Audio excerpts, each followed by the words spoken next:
Welcome to tonight's press conference. We are here to discuss the events that happened up here on this stage at the concert you just witnessed.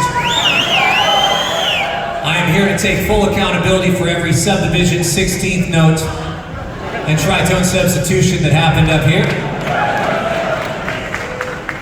I'm here to take full responsibility for every 2-5-1 lick that happened over a single chord. And to make sure that we debrief as a band, to make sure that every show on this tour is the best show on tour.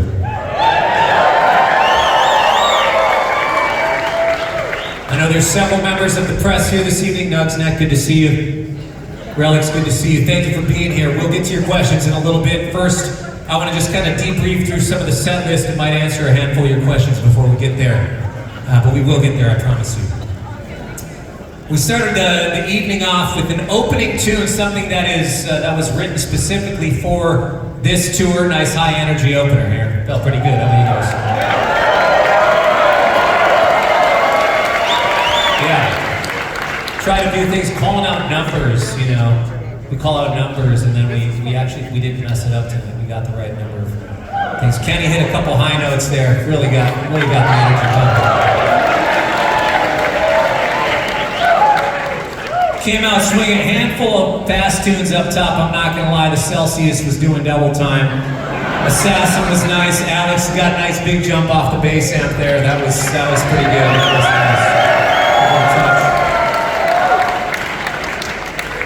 nice. Johannes, a little breakdown on Assassin. Very cool. Some nice triplet 16ths in the slap part. That was cool. Very cool.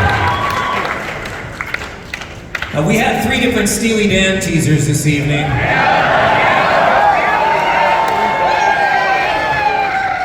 Played a tune, Flamingo. You know, typically what happens in a show, I can speak for myself and most of the rhythm section at least, is we start the set off with about 4 fast tunes, minimum 135, normally around 175. One of the tunes actually elevates in tempo as we go on. When we get back down to some of these tunes that are around 92 beats per minute, the heart rate's going up and it's hard to relax into it. But tonight, I felt like we were doing the mature thing of taking a step back. Where does the tempo need to be? Wherever our heartbeat is doesn't mean that means that the song needs to rush. So I feel like we relaxed right into it.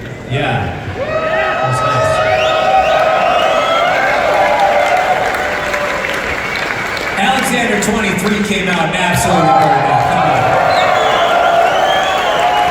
As the live debut of a brand new single that he and I have out called On My Mind. Wonderful artist, writer, producer, big fan of his music, and was stoked when he sent me a text a couple months ago saying, "Bro, let's do this." J-Web got it in on the plunger tonight.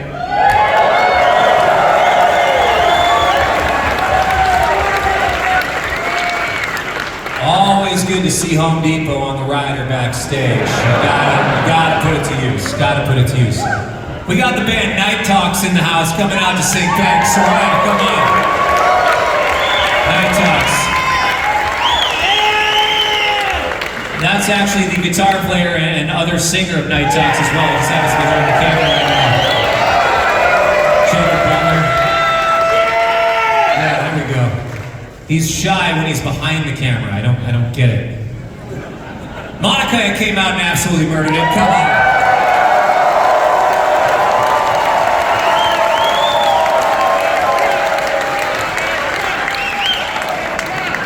Now there's one controversial cover because there was a couple decades. Okay, I want to set the record straight on one thing. Okay. As we stand as a unified front here up on this stage, there was one controversial thing that was happening for about, well, I can't pinpoint exactly how many years, but a lot of people at one point were questioning, is Wings dope? That is one of the most absurd questions I've heard in my life. We are here to state for the record, for the public record, Wings is dope.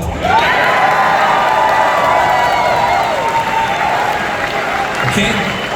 Yeah, the four-line arrow through me is a little bit weird. Going into that second verse, there's like a half verse where it's just some ooze and some horn stuff. Did somebody miss the intro? No, Paul did that on purpose, okay? Yes, the horn line happens 9 times at the end. It's an asymmetrical phrase. It's called art, okay?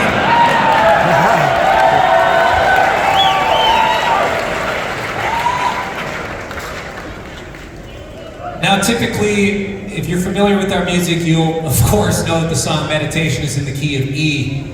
But because we're coming out of Go Easy Kid, which is an E flat, I typically like to use a guitar that's tuned down half step below standard tuning to make sure the resonance really shines on the instrument. And in order to make a seamless transition, show a little depth, give a little break from the ears from all the racket, you know, we break it down to a nice little solo guitar moment, and this is the first time that we've done that. This is the first tour that we're doing that.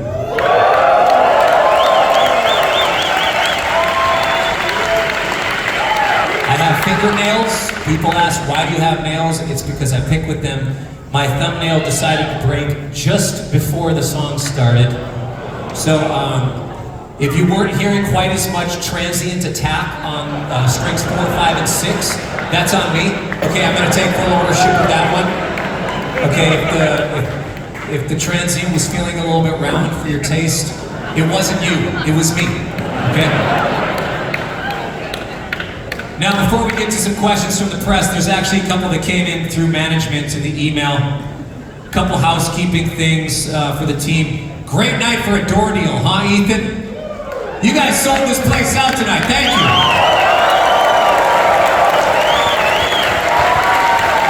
Where's the break? The break, is this a $1 door deal? Or was this after expenses? After support? House nut?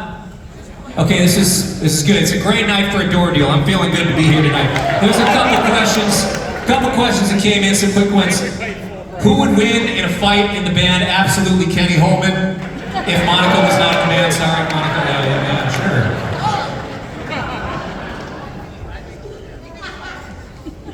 Kenny works out once on tour. The rest of us work out pretty much every day, and he still benches 375 in his jeans.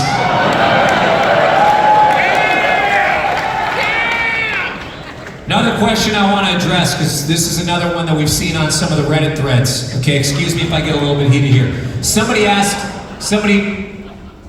This is Keyboard Magazine actually asked this one. I got it straight from the guy. Daryl at Keyboard Magazine said, can you explain to us some of the laptop rig that you guys have on stage? Can you tell us what you guys are running for tracks? I want to be very clear about something. Your ticket price you paid for is for a concert. You didn't pay for a track meet, okay?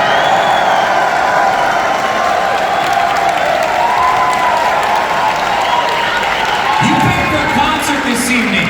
Alright, this is not a track meet, okay? There's no pole vaulting up here, there's no high jump. The only 800 we're running is 16 notes per minute, okay?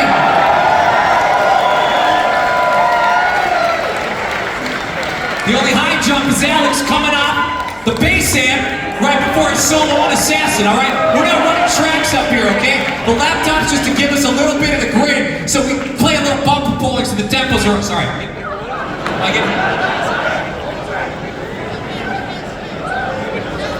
This is a concert. I want to assure you, every sound that you heard up here on this stage was made by a person living and breathing here on this stage.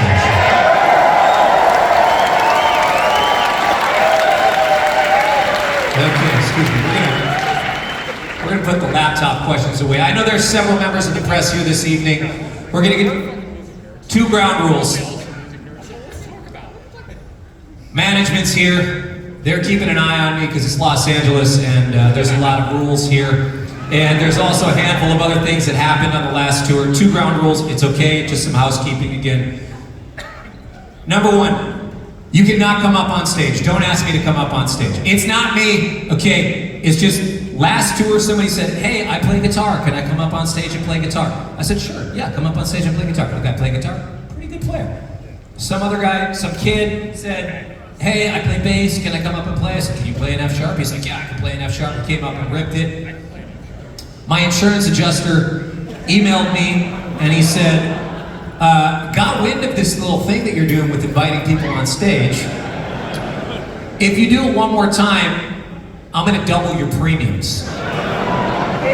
Surely he was bluffing. Surely, right? He was bluffing. The premiums are already absurd. A week later, I found out he was not bluffing. He doubled my premiums after I invited another guy on stage. So you are not allowed to come on stage. His rules, not mine. Number 2, you cannot ask me for my gear. I don't know how to say no. Last tour, some guy was like, "Oh, sick guitar. Can I have it?" I froze. I gave him my guitar on the spot. The Reddit threads got word, and a kid said, "You got 2 acoustic guitars up there." "I have none. Can I have one?" I gave him an acoustic guitar. We get down to San Diego at the Observatory in North Park. Kid goes, "I don't have an overdrive pedal on my pedal board. Can I have your overdrive?" I gave him the overdrive pedal straight off my pedal board. My guitar tech side stage, just pissed. I don't know how to say no, so those are the only 2 rules. You cannot come on stage. You cannot ask me for my things. I will pretend that I didn't hear your question and call on somebody else. My tour manager, Cory is right down here with a microphone. Raise your hand. When I call on you, please state your name, your publication. Come at us with your questions, both personal or professional. Anything is fair game. No holds barred. Let's rock. Right here in the beanie. If you can say it on YouTube, you can say it to my face. Come at me. From San Dimas Press, and you know, the first half was really great. You guys really came out swinging. Second half, toward the end, I noticed, Cory, you broke a string, brother. So I just wanted to know what was going through your mind there. I mean, you held it together, man. It was awesome. You're a real professional. We saw you carry the ball into the end zone, bro. But I want to know what was going through your head, man, because we saw some real good work out there. I had my eyes closed at the time. I'm pumping an E flat.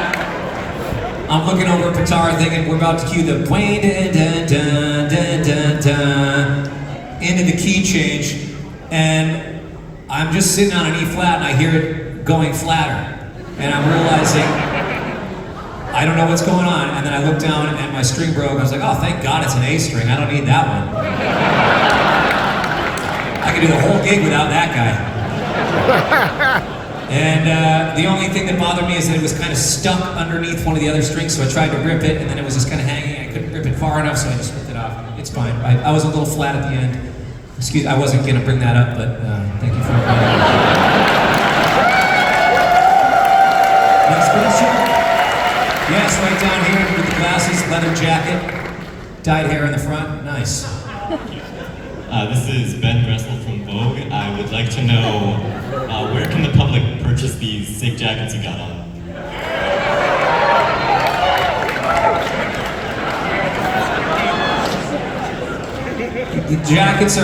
The jackets are not for sale. There's only one way to get the jackets. Kind of 2 ways. One way. The only way you get the jacket is you put in your 30,000 hours. Now, I'm not just saying 30,000 random hours where you're dicking around. I'm saying deliberate practice on a very specific instrument.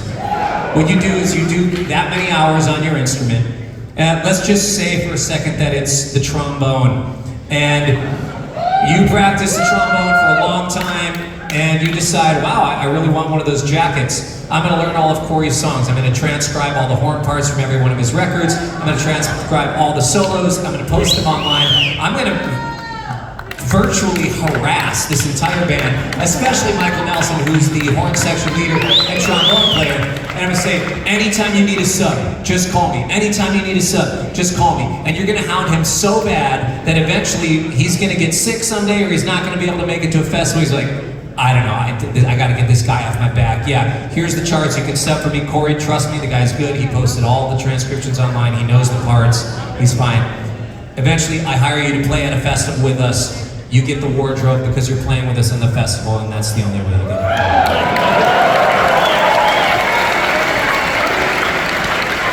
Yes, right down here in the front, in the Panther polo.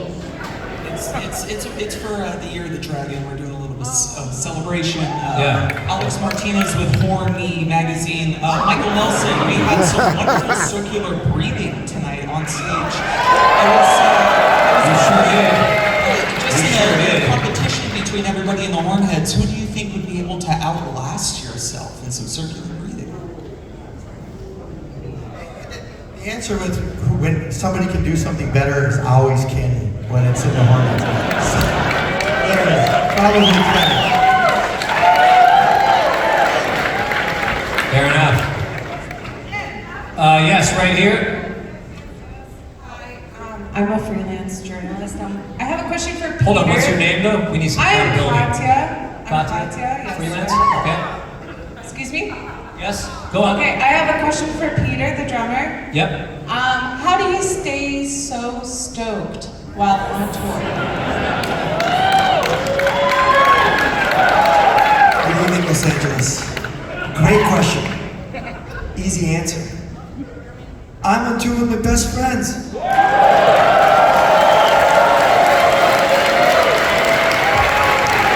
There it is. All right, we got, right down here in the front, long hair and several festival bracelets on. Yes. Hi, Cory. Adam from Better Home and Garden. Thank you for your investigative journalism. Oh, you Appreciate are it. the most welcome. This question is actually for the rest of the band, and it's, do you have any great Cory tour stories that you can share this evening? Sorry, the mic's cutting out. Excuse me. Mic's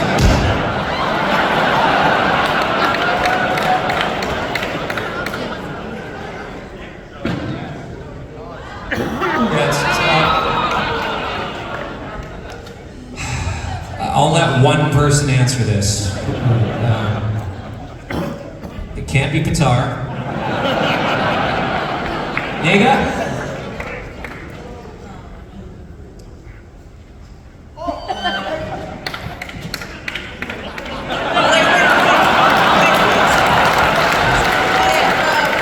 Just try not to lose the gig.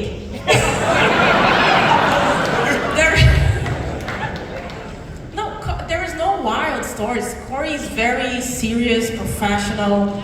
You know, he wakes up at 5:40 every day. You know, it's true. Gets everybody up, we practice, and we come to the gig for you guys. That's it. Yeah, we do sauna, ice packs, video games, rice cakes. Family man.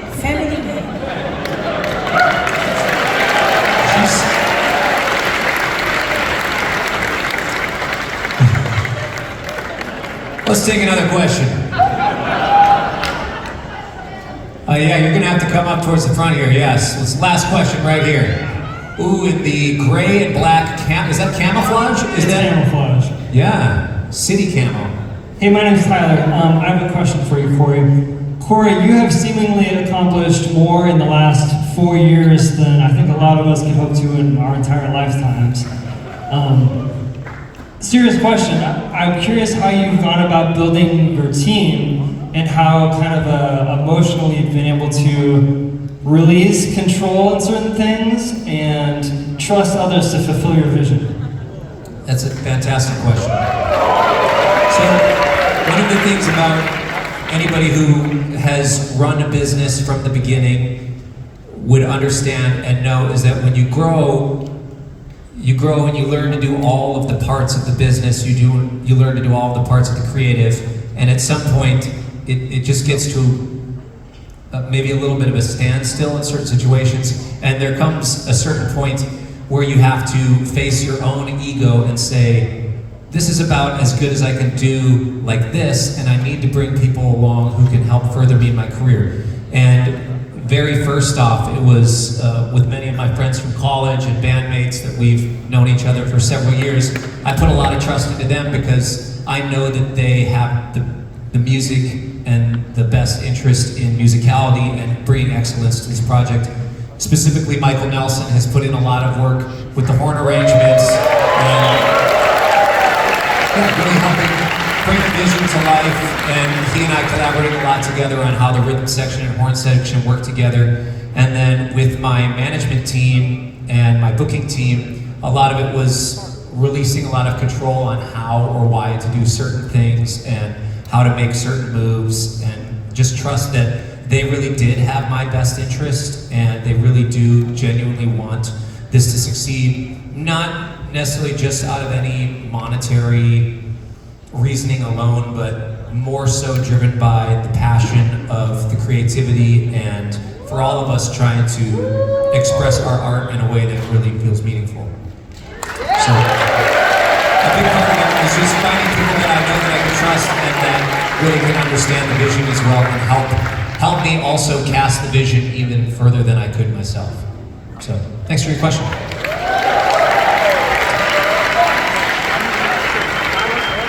I want to say, as a bystander, just watching Cory work over the last month, I feel so grateful to watch someone who's put so much energy into communicating across the difference of like a vision that's so clear in his head, and your vision is not going to be so clear to anyone else, but you have the patience and the diligence to communicate that difference. And for that reason, you've been able to just like tap into this like whole wealth of love and connect with so many more people. I think for that, I really, really admire it, and it's really been an inspiring experience for me. So